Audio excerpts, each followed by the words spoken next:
Hi అండి. ఈవేళ చాలా సింపుల్‌గా అయిపోయే ఫ్రైడ్ రైస్ అయితే చేసుకుందాం. దీన్ని మనం లంచ్ బాక్స్‌కైనా చేసుకోవచ్చు. అప్పటికప్పుడు ఈజీగా వెజిటబుల్స్ ఏమైనా ఉన్నాయనుకోండి, ఫ్రైడ్ రైస్ చేసుకుంటే చాలా బావుంటుంది కదా!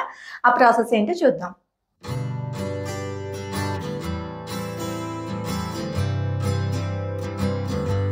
దీనికోసం ముందుగా రైస్ అయితే తీసుకుంటున్నానండి. దీంట్లో నేను 300 అంటే ఈ గ్లాస్‌కి కొలత ప్రకారం వేసుకుంటున్నాను. ఇది 300 గ్రామ్స్ వరకు దాదాపుగా రైస్ ఉంటుందనమాట. బాస్మతి రైస్ తీసుకొని, కొద్దిగా వాటర్ వేసి చక్కగా వాష్ చేసేసుకొని, మళ్ళీ సోక్ చేసి ఉంచుకోవాలి. ఇలా సోక్ చేసి ఉంచుకోవడం వల్ల రైస్ అనేది బావుంటుంది. మనకి డైజెస్టివ్ సిస్టమ్‌ని ఇంప్రూవ్ చేసే ఎంజైమ్స్ అనేవి రిలీజ్ అవుతాయన్నమాట. ఇలాగా అరగంట సేపు నానబెట్టుకున్న రైస్‌ని నీరంతా మనం వడకెట్టేసుకొని, ఇప్పుడు దీన్ని కుక్కర్‌లోకి ట్రాన్స్‌ఫర్ చేసుకుందామండి. ఒక గ్లాస్‌కి నేను గ్లాసున్నర కంటే కాస్తంత తక్కువగా వేసుకున్నాను. మనం సోక్ చేయలేదనుకోండి గ్లాసున్నర వేసుకోవచ్చు.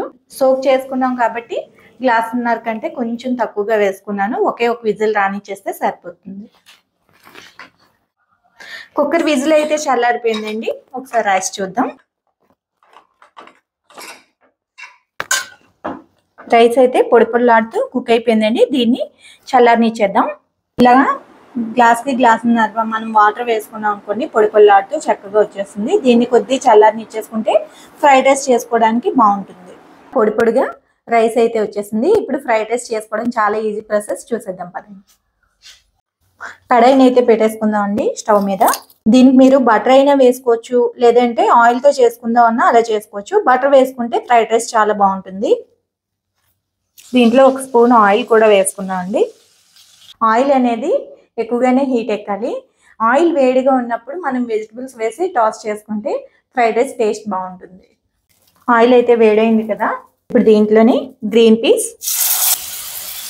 Carrot, sweet corn, capsicum, beans, vegetables ఏవి ఉంటే అవి వేసుకోండి. లేవు అంటే వాటిని స్కిప్ చేసేయచ్చు. ఇవన్నీ ఒకసారి ఫ్రై చేసుకుందాం. ఇవి ఒక నిమిషం వేగిన తర్వాత అప్పుడు క్యాబేజీ తురుము వేసుకోవాలి. అలాగే స్ప్రింగ్ ఆనియన్స్ ఇవి కూడా వేసి ఒకసారి ఫ్రై చేసుకుందాం. దీంట్లో నేను ఆనియన్స్ అన్నవి ఇంక్లూడ్ చేయలేదండి. ఫ్రైడ్ రైస్కి ఇలాగా బాస్మతి రైస్తో చేసుకున్నప్పుడు ఆనియన్స్ వేయకుండా చేసుకుంటే బాగుంటుంది.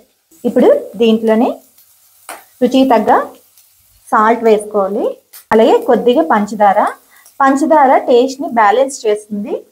అలాగే దీంట్లో మనం పచ్చిమిరపకాయలు వేయలేదు కదా, పెప్పర్ పౌడర్ వాడుతున్నాను. బ్లాక్ పెప్పర్ పౌడర్ అయితే వేస్తున్నాను. చాలా మంది ఏంటంటే వైట్ పెప్పర్ పౌడర్ వేస్తారు, అందుకని మీకు కలర్లో డిఫరెన్స్ వస్తుంది. అలాగే సోయా సాస్ కొద్దిగా వేసుకోవాలి. అలాగే కొంచెం వెనిగర్. ఇవన్నీ వేసి ఒకసారి కలుపుకోవాలి. ఎక్కువసేపు వేపనవసరం లేదండి, కొద్దిసేపు వేపి రైస్ అనేది మనం చల్లారి పెట్టుకున్నాం కదా, పొడి పొడిగా ఉంది కాబట్టి ఈ రైస్ని కూడా వేసి టాస్ చేసుకుందాం.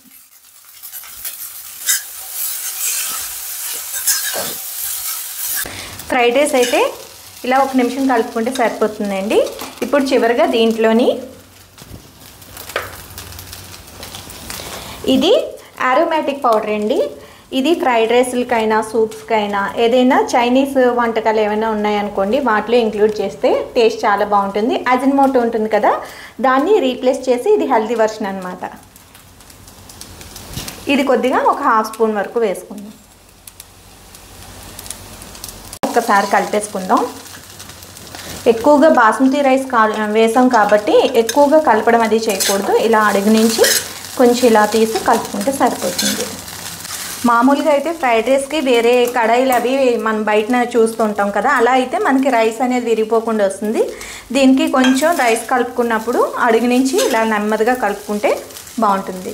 ఇంక స్టవ్ ఆఫ్ చేసేద్దామండి. చివరిగా కొన్ని స్ప్రింగ్ ఆనియన్స్తో ఇలా స్ప్రింకిల్ చేసుకుంటే చూడడానికి కూడా బాగుంటుంది.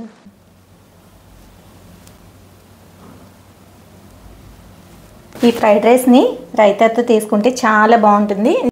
రైతాలోని ఆనియన్స్, క్యారెట్, కొత్తిమీర, చిల్లీ ఇవన్నీ నేను రైతాలో మిక్స్ చేశాను. ఇందులో మాత్రం ఓన్లీ వెజిటబుల్స్ మాత్రమే మిక్స్ చేశానండి.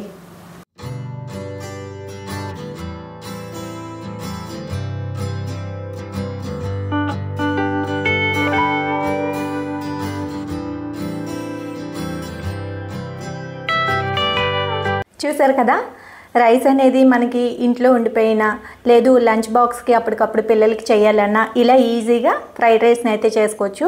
ఇంట్లో నేను ఆరోమాటిక్ పౌడర్ అనేది యూజ్ చేశాను కదా, అదేంటంటే అజినోమోటో టేస్టింగ్ సాల్ట్కి రీప్లేస్ అనమాట.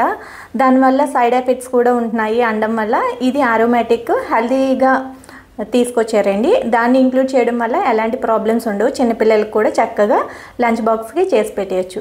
చాలా చాలా టేస్టీగా ఉంటుంది. ఒకసారి ట్రై చేయండి. చూస్తూనే బాగుంది, టేస్ట్ చూద్దాం.